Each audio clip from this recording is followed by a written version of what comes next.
Look who it is, Gabriella, Ella. Week 15 of the NFL football, but even better, the PNC Championship. Used to be the father-son, parent-sibling. Gabi Lucas, how are you? What is cooking? I'm so damn good. How are you? I'm doing all right. You know, I'm living through your Instagram stories down in Vegas. There's never a dull moment in your life, Gabi. You been behaving down there? Having a good weekend? No, great weekend. Poor behavior. Yeah, I parked the car in valet on Thursday and I picked that baby up on Sunday. So drink responsibly. Don't drink and drive. I love that. That's a sign of a good night. When it goes for 6 days, you're having a good time. We're all about it. Yeah, that's me. How are you? You went to Australia, the homeland. I did, you know, I try to behave myself, but there's a lot of gambling back there. You think it's bad in Vegas, go spend a week in Sydney. You got the dogs, the greyhounds, the trots, all the sports. It's an absolute supermarket of sports betting. Had a good time. Good to be back this week. We got the PNC Championship. Hey, the big cat, he's back in action. Gabi, what do you like the look of so far? I love it. I love that Charlie's playing. It is awesome. He's going to be a little killer. We have a little Daly out there. We have Florida.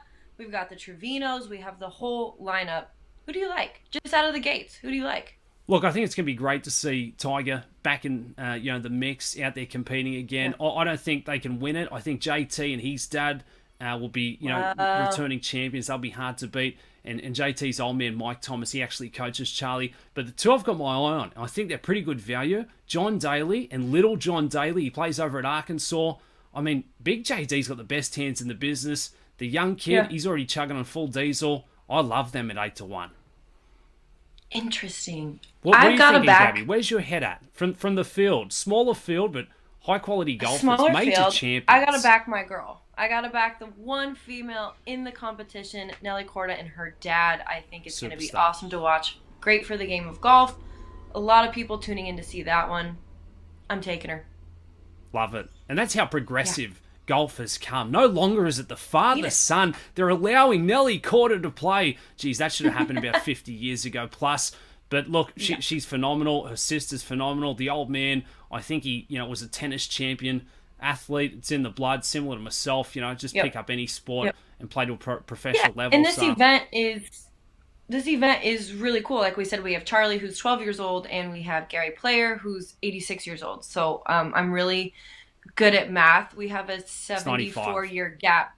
Oh, yeah, I knew that. Something like that. A 74-year gap in players, and that is awesome to me. I think it's great. I mean, there's no world rankings, there's no FedEx Cup points in this event, but I'm always thinking about money. There's a $1.1 million purse to be had. Be won. So they're going to go out and give it their all. How crazy would it be if a 12-year-old just filled out his college fund in one weekend? Like, what would he even spend $100K on? I mean, he's dad's Tiger. It's not like he's short of Merry $1. Christmas. Give it to me. We could just add another mini yacht to the fleet out there. That's madness. In Florida. What would the 12-year-old Gabi have bought?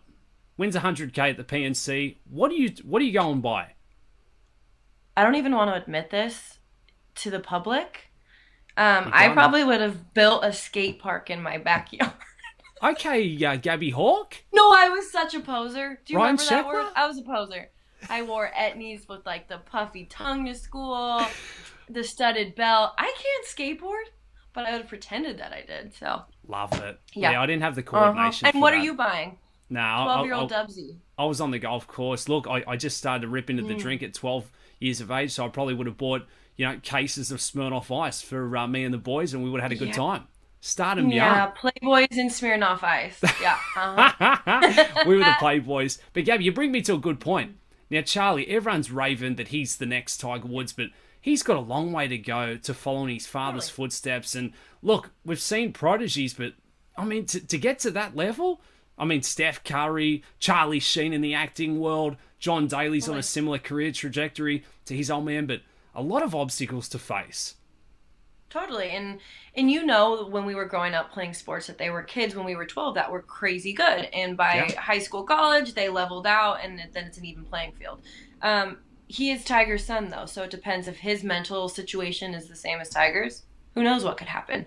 If he gets burnout at 16, You never know, but it's going to be a really fun journey to watch, and it's awesome that he's getting this exposure at 12 years old. So Yeah, absolutely. But I mean, like, what happens when he gets to college? I mean, the college golf now is such a high level.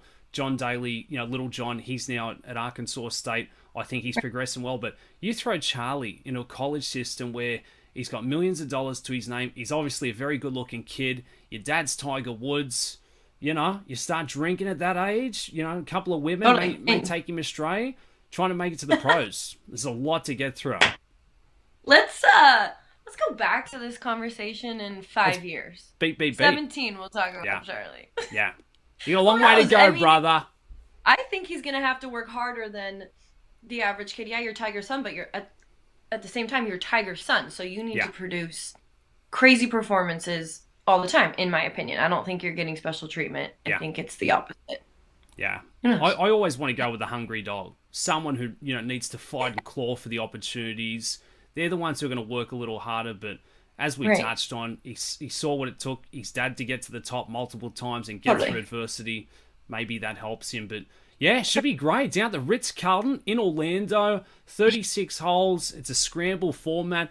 Bit of a non-event, but look, it's a bonus for Christmas. Fun to watch. See some of these guys out there. I don't expect, high-quality golf, but look, I'm probably going to ride with Big John, Little John Daly. They're both still playing very good golf competitively.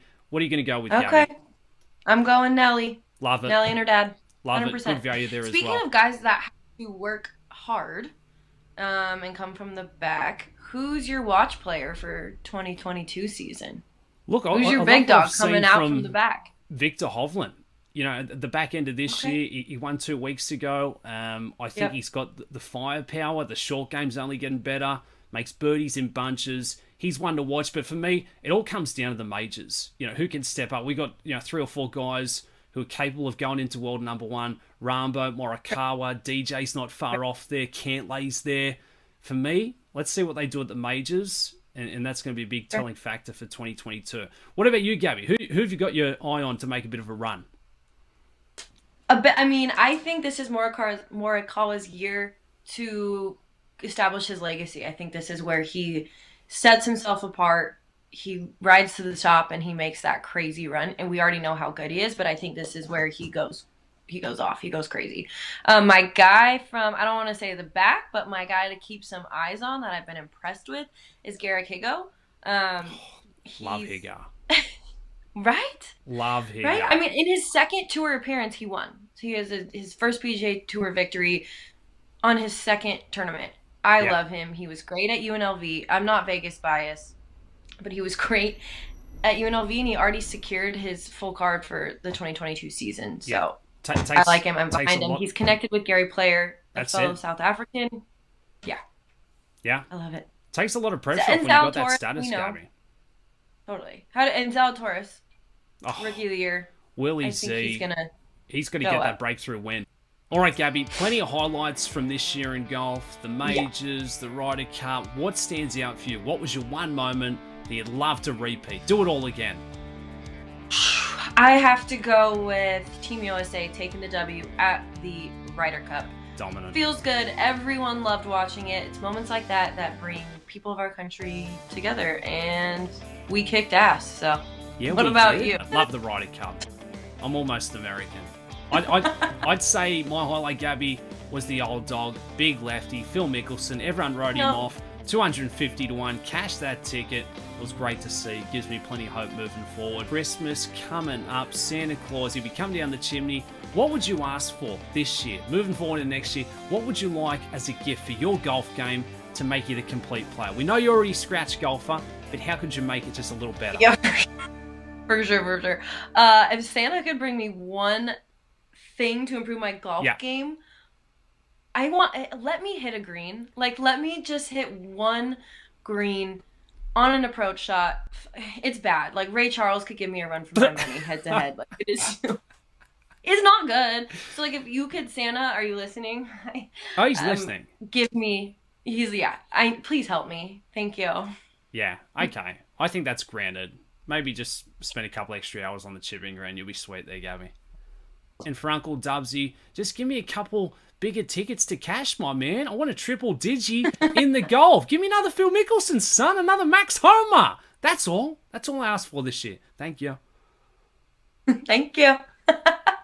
Well, Gabby, we're all about golf, but we got to talk about a couple other sports before we get to the NFL. What about the NBA? Steph Curry, the best shooter of all time, no question mark. What do you think? It's sorted. I think we all we had it in the back of our minds, but now it's for sure. And Steph also agrees after the game in New York. He said, yeah, I now can confidently say that I'm the best shooter in NBA history. I also agree. But his coach, Steve Kerr, has a higher three-point percentage than him. He left his career at 45%, and Steph is currently at 43%. Granted, Steph has... That's amazing. I know. A lot more attempts, a lot more shots, so those numbers, however you want to look at it, are a little bit skewed, but Kerr was a gangster back in the day. I mean, he made the series-winning shot in 97 with the Bulls. Assist from MJ. He made the pressure shot. He was also an incredible shooter. So does that have anything to do with Steph being the way that he is now? Do you think that plays a role?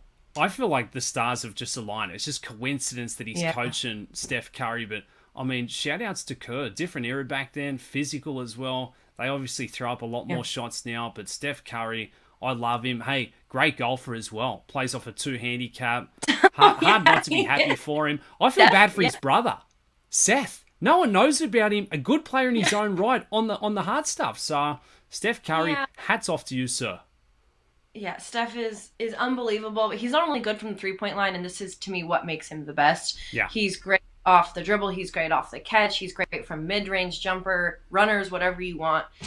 He's just amazing all around. And in my opinion, he is the McDonald's of basketball. So let me break that down for you really quick. There's always a cheeseburger. McDonald's took a cheeseburger and supersized it and made it this huge, massive, produced millions of them, made them bigger, better, set the new line of fast food, right? Yeah. Steph did that with a three-point shot. We've always had the three-point shot, and now he's elevated it to almost an unreachable level. He's healthy. Yeah. There's no signs of him slowing down.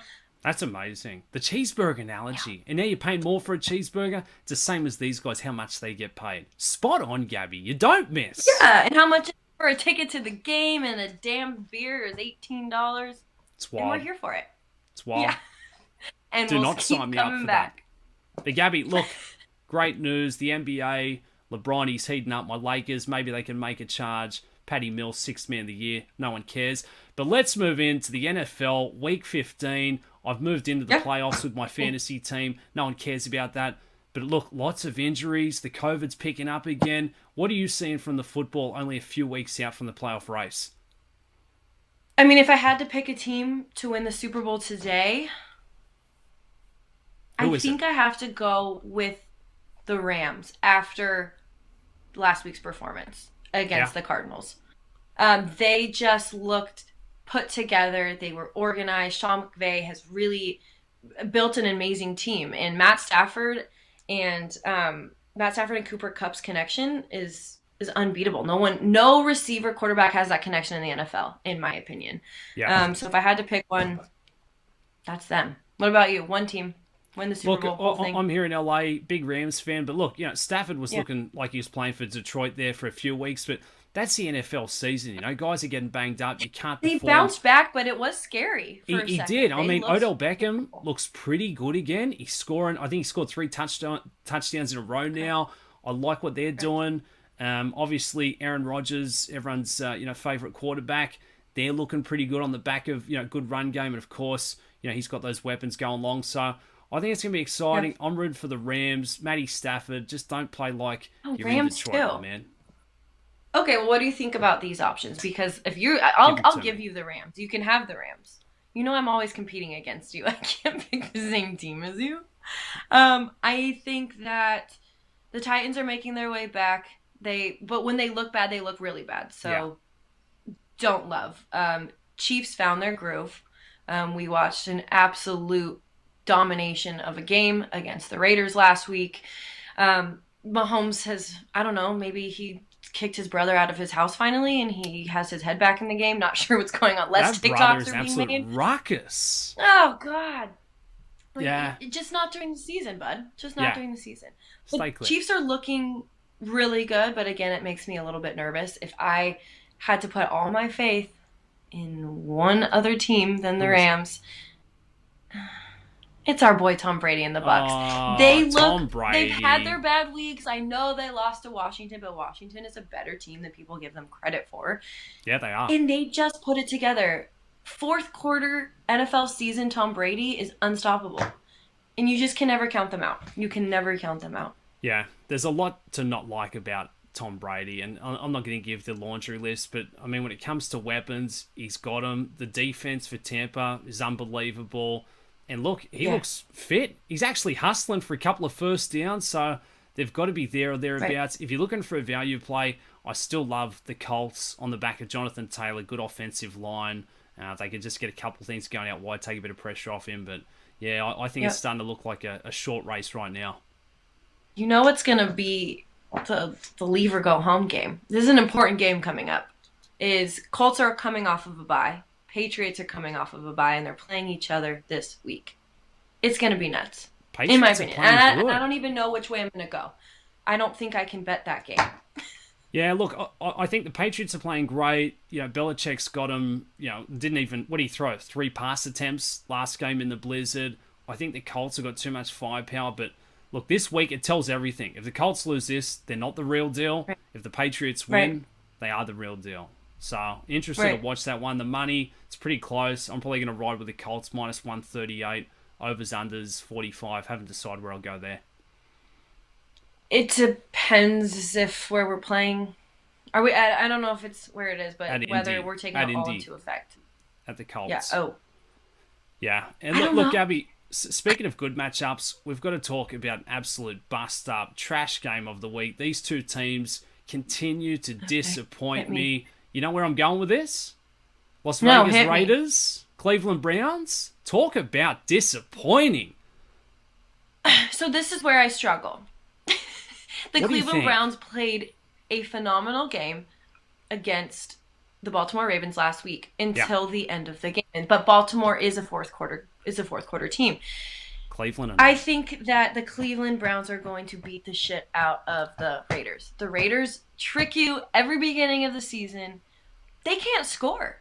No. The Raiders cannot score. They've scored over 20 points in the last 7 games one time. If you don't think that the Cleveland Browns are going to be putting up points like crazy, yeah. Look for the Browns. Baker Mayfield is out, which is probably going to help him. He just doesn't have it. They're not winning the championship with him there at quarterback. For the Raiders, he's hot Josh and cold. Jacobs. Yep. I used to love Josh Jacobs. He couldn't run through a plastic bag right now. Window to the Waller.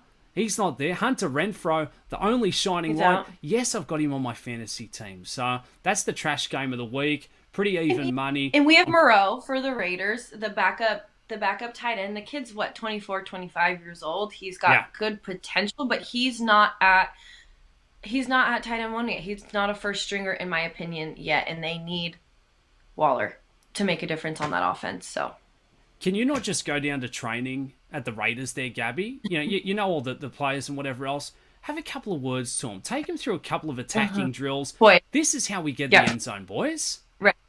Right. Car, wipe the eyeliner out of your eyes. Let's make some connect. All right, Gabi. So what are you thinking? Raiders, Browns. Who are you going to roll with? I'm going to take the entire bankroll that I've made over the season, and we're putting it on the Cleveland Browns. I don't trust the Raiders. I know they've got COVID. I know the Cleveland Browns have COVID running rampant through their locker room. Baker's out, fine. They have coaches out, fine. That's why we have assistant coaches and coordinators, and we're going to adjust, we're going to adapt, and they're going to beat the shit out of the Raiders. Wow. I really hope the Raiders aren't watching this. One of their faithful, Gabi, riding with the Browns. Love to see it. Look, if you're that confident on it, maybe I have to jump ship. Maybe riding the Browns. I have to think about this one a little deeper, but anything that catches your eye let me know. For the rest of the Week 15 slate there, Gabi? No, everyone's done with their buys. We've got all games back. We have Saturday games. God bless NFL Saturday.